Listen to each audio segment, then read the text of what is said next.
Bize belə bir sual verir ki, asidlik karbonhidrat molekulunda olan sp2 sayına sp2 sayına nisbətini tapın. Asidlik nə deməkdir? Yəni qapalı deyil. Açıq zəncirə malikdir. Açıq zəncirlərdən də biri ki, alkan, alken, alkaden və alkinlərə aiddir. Biz də tapmalıyıq ki, bu karbonhidrogen hansı sinifli və hansı nümayəndədir. Bizə cədvəldə məlumatlar verilib, ona əsasən bu karbonhidrogeni tapaq. Deməli, verilib ki, miqdarı 0,5 mol olan A karbonhidrogeni yanan zaman 448 litr karbon qazı və 12,422 molekul sayında su ayrılır. Bütün karbonhidrogenlər yananda karbon qazı və su ayrılır. Və fərqi yoxdur ki, hansı karbonhidrogendir. Karbon qazının mol miqdarı bizə karbonhidrogendəki karbonun sayını verir.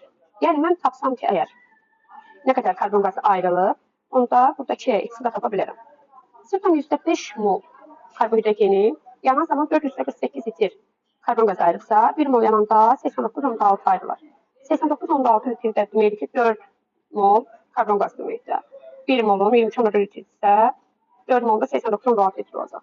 Deməli, 4 mol karbon qazı ayrılıqsa, mən tapa bilərəm ki, burada mənim x-im nədir? 4-dür. Çünki 4 mol karbon qazı, yəni karbonhidrogenin tərkibində 4 dənə karbon atomu var deməkdir. İndi baxıram suya.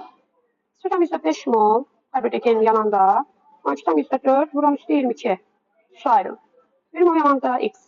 Buradan tapacağım ki, x olacaq 24,4 vuran üstü 23. Bu da 6,2-dən 4 dəfə böyükdür. Deməli, 6 molda su ayrılıb.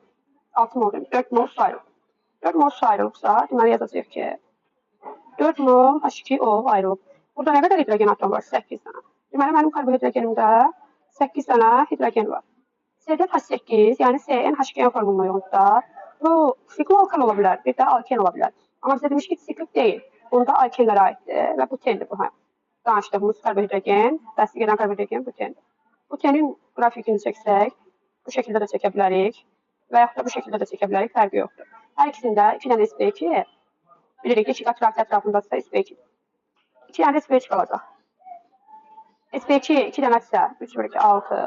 6 bölünsün. sp3-dən də 2 dənədirsə 2 bölü 4, 8. 6-da 8-də bölündə 4-də 3, yəni 175 olacaq cavabımız.